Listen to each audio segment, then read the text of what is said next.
There is a number sitting on the balance sheet of the United States government that has not changed in over 50 years, and that number is quietly becoming one of the most important figures in the entire global financial system. It is the official price the U.S. Treasury uses to value its gold reserves, 42. Gold is trading in the market at roughly 100 times that figure, and for the first time in half a century, serious people inside government, inside the Federal Reserve, and inside the bond market are asking the same quiet question. What happens if Washington simply marks that number up to reflect reality? Not confiscation, not conspiracy, just an accounting entry. But an accounting entry big enough, some argue, to rewrite the relationship between the dollar, the debt, and the metal sitting in vaults from New York to Kentucky. I want to walk you through exactly why this conversation has moved from the fringes of the gold community into research papers published by the Federal Reserve itself, and why the evidence, not speculation, suggests something is shifting beneath the surface of the financial system. Stay with me, because by the end of this, you will understand not just what is happening, but why it is happening now, and why the answer connects almost everything else going on in markets this year. Before we go further, I want to know something. Comment below and tell me where in the world you're watching this from, and whether right now your own savings are sitting in gold, in silver, or simply in cash. I read these, and I'm always struck by how differently this question lands depending on where someone lives. Someone in Argentina or Turkey answers that question with a completely different set of instincts than someone in Switzerland or Singapore. And that difference itself tells you something important about how currencies actually behave under stress. Keep that thought in the back of your mind, because we're going to return to it. Let's start with the plainest fact, the one that explains almost everything else. The United States government currently owes a little under $39 trillion. That is not a hypothetical number or a projection. It is the balance as of the middle of this year, and it has been climbing at a pace that would have been considered alarming even a decade ago. The Congressional Budget Office projects the federal deficit will run close to $1.9 trillion this fiscal year alone. And by the mid-2030s, absent a change in policy, that annual shortfall is expected to grow toward $3 trillion, driven overwhelmingly by one thing: interest. In 2025, the United States paid out roughly $970 billion simply to service its existing debt. In April of this year, a single month's interest payment hit a record above $110 billion. Let that sit with you for a moment. The government is now spending more to pay interest on money it already borrowed than it spends on national defense. That is not a talking point, that is arithmetic. And arithmetic, unlike politics, does not care which party is in charge. Here is why that matters for gold and silver, and why it matters more than any headline about tariffs or elections. A government facing that kind of interest burden has essentially four levers it can pull. It can raise taxes, which is politically brutal and slow. It can cut spending, which is equally brutal and slow. It can grow its way out through faster economic expansion, which would be wonderful but cannot be conjured on command. Or it can inflate the debt away quietly by allowing the currency in which that debt is denominated to lose value over time, so that the dollars being paid back are worth less than the dollars that were borrowed. Throughout history, when the first three options prove too painful or too slow, governments gravitate toward the fourth, because it is the only lever that does not require asking permission from voters or from a divided legislature.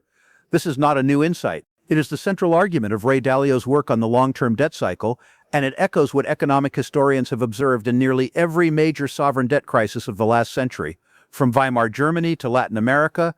In the night, unsustainable relative to growth, currency debasement becomes the path of least political resistance. Now here is where gold enters the picture, and where the story stops being abstract. Gold has functioned as the ultimate form of money for roughly 5,000 years, not because of superstition, but because of a simple physical property. It cannot be created by a printing press or a keystroke. Every other form of money in circulation today, dollars, euros, yen, is a liability of a government or a central bank, a promise, rather than a thing. Gold is nobody's liability. It sits outside the system, which is exactly why central banks have historically returned to it during moments when trust in paper promises begins to erode. And that is precisely what has been happening. Central banks around the world, not hedge funds, not retail traders, but the institutions that manage national reserves, have been accumulating gold at a pace not seen in generations. This is publicly documented in World Gold Council reserve data, and it reflects a deliberate multi-year strategy among countries seeking to reduce their dependence on the dollar as the sole reserve asset.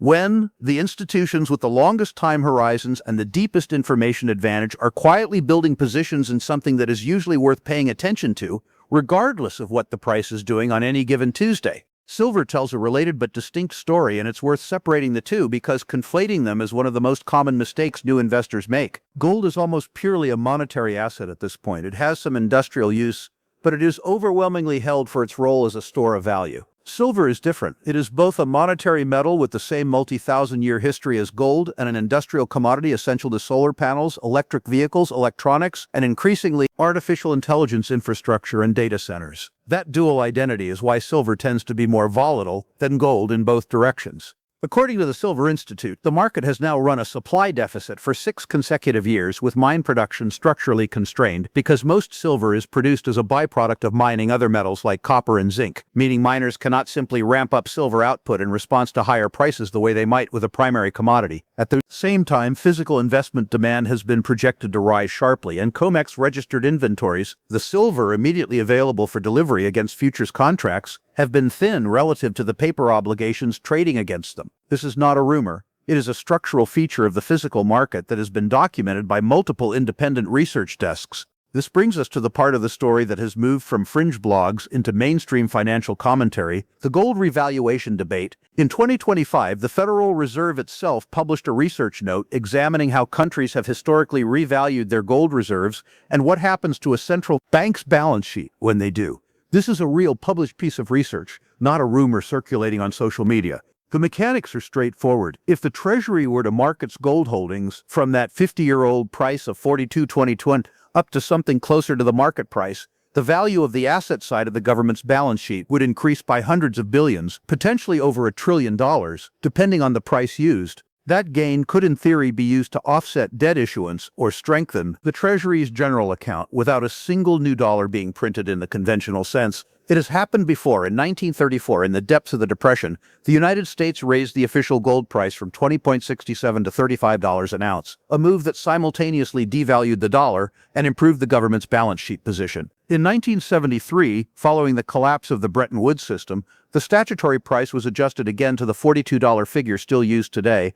Both of these were real, documented events, not theories. The question being asked now quietly in policy circles is whether a third such adjustment is coming, given how badly that decades-old number has drifted from economic reality. I want to be very clear about something here, because this is where a lot of commentary on this topic goes wrong. Nobody outside of the Treasury and the Federal Reserve actually knows whether a formal revaluation will happen or when. What we do know, because it is publicly documented, is that gold has been physically flowing from vaults in London into Comex warehouses in the United States at an unusual pace, with Comex gold stocks reportedly rising by more than 100% in a recent period, while London reserves fell to their lowest level in roughly 5 years. We know that questions about auditing Fort Knox, largely dormant for decades, have resurfaced in Washington. We know the Federal Reserve has published research specifically modeling reserve revaluations.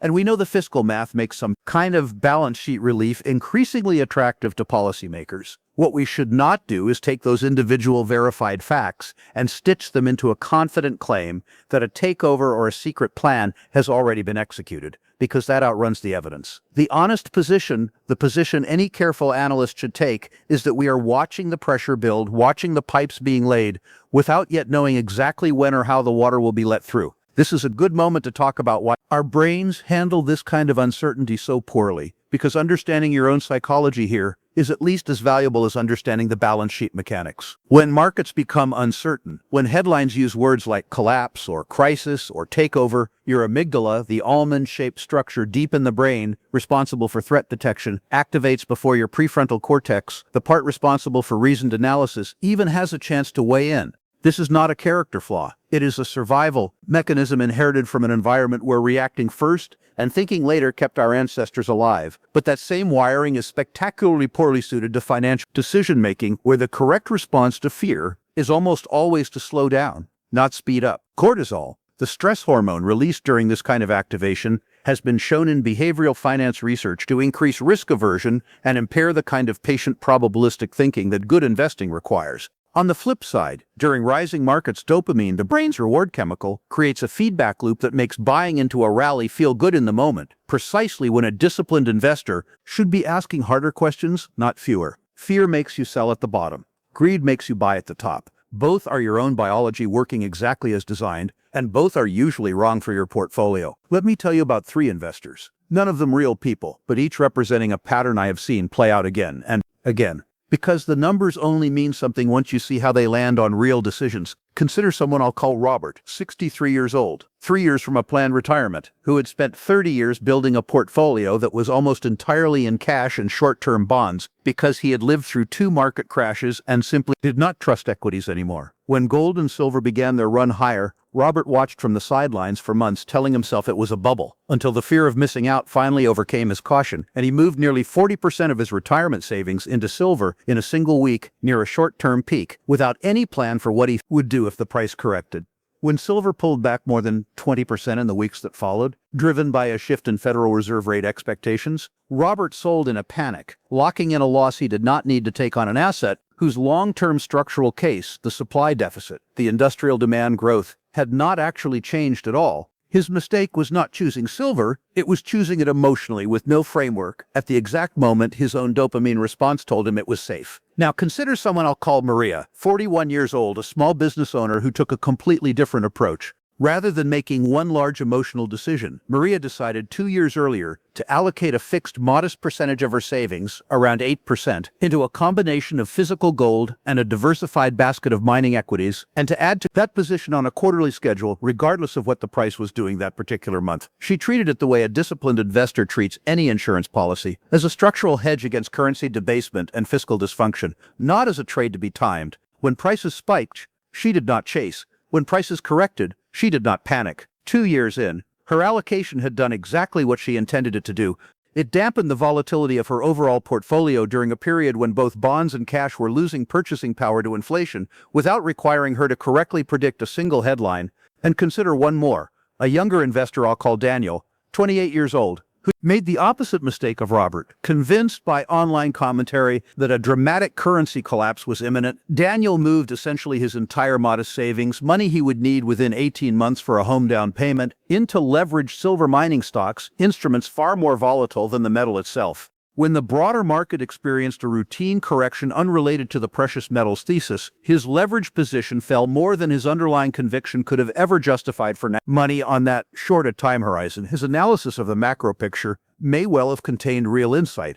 His position sizing and his mismatch between time horizon and instrument volatility were the actual failure. And it is a failure that has nothing to do with whether gold or silver ultimately go higher. Those 3 stories point at the same lesson from 3 different angles. Being right about the macroeconomic picture and being profitable as an investor are not the same skill, and confusing them is one of the most expensive mistakes in finance. Before we go further, if you're finding this useful, take a moment to like this video and subscribe, because we're about to connect the debt picture, the currency picture, and the geopolitical picture into a single framework. And the final piece of this puzzle is the part most coverage of this topic misses entirely. Stay to the end, because it changes how the first half of this video should be read. Let's talk about currency strength, because gold and silver do not move in a vacuum. They move in relationship to the dollar, and the dollar story right now is genuinely complicated in a way that resists simple narratives. On one hand, the dollar remains the dominant global reserve currency, the unit in which most international trade and debt is denominated, and that status is not disappearing overnight. On the other hand, the share of global reserves held in dollars has been gradually declining for years as central banks diversify, and the twin pressures of a massive fiscal deficit, alongside a Federal Reserve that must balance inflation control against the government's own borrowing costs, create a genuine tension at the heart of monetary policy.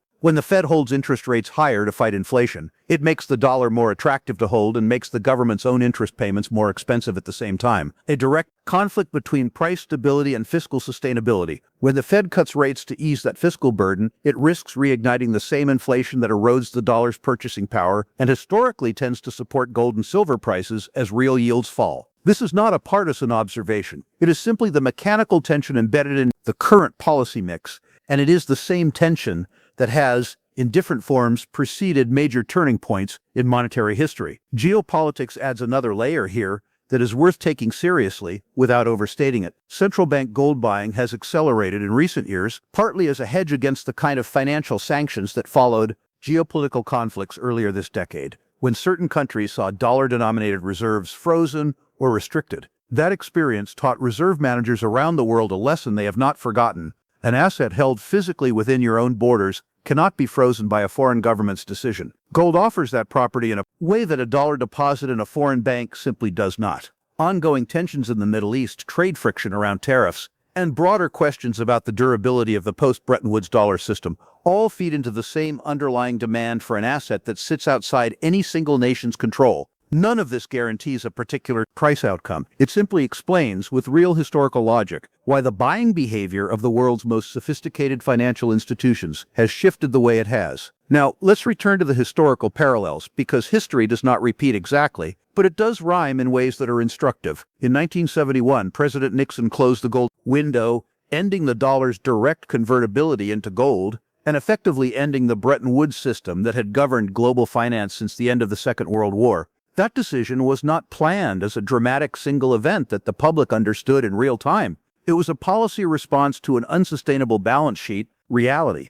Foreign governments demanding gold for dollars faster than the United States could supply it. Gold, which had been fixed at $35 an ounce, was free to find its own price for the first time in decades, and within a decade it had risen more than 20-fold, alongside a period of severe inflation that eroded the purchasing power of anyone holding pure cash. The 1970s also taught a second lesson that is relevant today. It took a Federal Reserve Chairman, Paul Volcker, willing to raise interest rates to nearly 20% and induce a genuine recession to finally break the back of that inflation. That is the kind of medicine that is politically excruciating and fiscally expensive precisely when a government is already drowning in interest payments, which is part of why some analysts argue today's policymakers may prefer the quieter route of currency debasement over the painful route of Volcker-style discipline. There's a bond market mechanic worth understanding here too, because it's the piece that connects the abstract idea of a debt cycle to something you can actually watch in real time. When a government issues more debt than the market is naturally eager to absorb, yields have to rise to attract buyers, which is simply another way of saying the price of that debt falls, because bond prices and yields move inversely. Rising yields on newly issued debt then raise the interest cost on the enormous stock of existing debt as it rolls over, which widens the deficit further, which requires even more issuance, which puts more upward pressure on yields.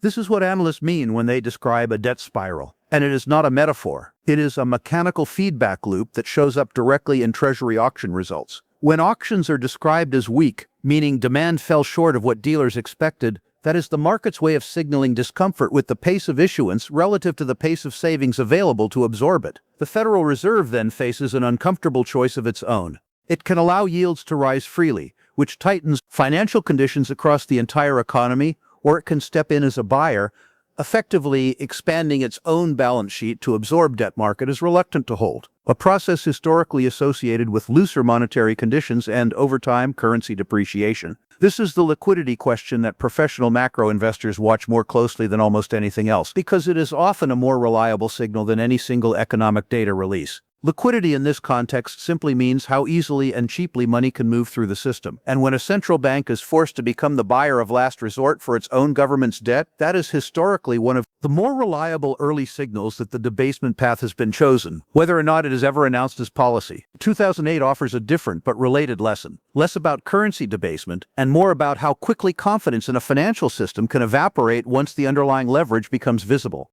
In the years leading up to that crisis, the risks embedded in mortgage-backed securities were largely invisible to the average investor, hidden inside instruments too complex for most people to evaluate until the moment they were not hidden anymore, and the unwind happened with astonishing speed. The lesson is not that a 2008-style crisis is imminent today. That would be an unsupported prediction. The lesson is about the pattern. Financial systems can appear stable for a long time while structural imbalances build quietly beneath the surface. And the transition from stable to unstable often happens faster than the transition from imbalance to stable ever did. That pattern is worth holding in mind, not as a prediction of doom, but as a reminder that complacency is usually most dangerous exactly when it feels most justified. So, where does that leave us? Let's bring the Feds together, because this is the point where all the pieces we've discussed, the debt, the Fed's policy bind, the central bank buying, the physical gold flows, the silver deficit, actually resolve into a single, coherent picture rather than a collection of separate headlines. The United States, like most developed economies carrying historically large debt loads relative to the size of their economies, faces a structural choice that has nothing to do with which party holds power in Washington. It can pursue the genuinely painful path of fiscal discipline and higher for longer interest rates, the Volcker path, which controls inflation and preserves currency purchasing power, but risks recession and makes debt service even more expensive in the near term. Or it can lean gradually, and often without ever announcing it explicitly, toward the path of monetary accommodation and quiet currency debasement, the path that eases the debt burden in real terms, but erodes the value of every dollar held in cash, and historically has coincided with strength in gold and silver as investors seek assets that cannot be devalued by policy decision. The gold revaluation debate we discussed earlier is best understood not as a standalone conspiracy, but as one visible symptom of this larger structural choice, a balance sheet maneuver that becomes attractive precisely because the harder fiscal choices remain politically unpalatable. Central banks around the world are not buying gold because of a secret plan whispered between finance ministries. They are buying it because the arithmetic of debt deficits and currency diversification points toward the same conclusion that gold buyers have reached at nearly every comparable moment in monetary history.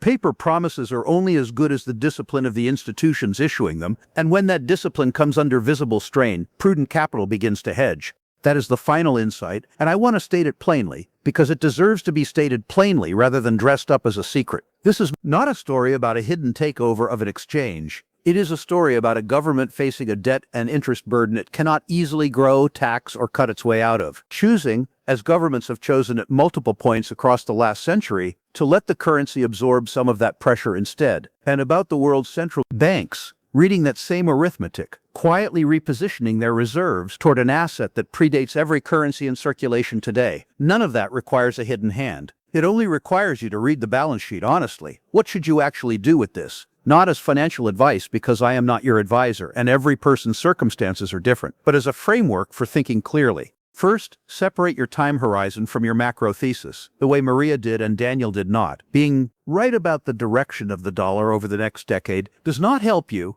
if you have positioned money you need next year in an instrument volatile enough to wipe out short term. Second, resist the urge to make one large emotional decision in either direction. The mistake Robert made twice, once by waiting too long out of fear and once by moving too fast out of greed. Structural hedges like gold and silver tend to reward patience and disciplined incremental positioning far more than they reward dramatic timing. Third, remember that owning a hedge against currency debasement is fundamentally different from betting on a crisis. You are not rooting for the system to fail. You are simply acknowledging honestly what history shows about what happens to purchasing power when debt burdens grow faster than economies can service them, and positioning a portion of your wealth accordingly, the same way you might carry insurance on a home you sincerely hope never burns down. The old certainties about how monetary systems behave are not collapsing in some singular dramatic moment you'll see announced on a news ticker. They are eroding gradually the way they always have, through interest payments that quietly compound, through central bank purchases that accumulate ounce by ounce over years, through a 50-year-old accounting entry that policymakers can no longer comfortably ignore. Most investors will not notice this shift while it is happening because it does not arrive as a single headline. It arrives as a pattern visible only to those patient enough to look at the data across years rather than days. You now have that pattern in front of you. What you do with it is entirely your own decision, and it should be made calmly on your own timeline, based on your own circumstances, not out of fear of missing something, and not out of panic about losing something. Stay informed. Question every confident prediction you hear, including anything you hear from me, and remember that the investors who preserve wealth across decades are rarely the ones who move the fastest. They are the ones who understood the system clearly enough to stay calm while everyone else reacted. Thank you for watching, and I'll see you in the next one.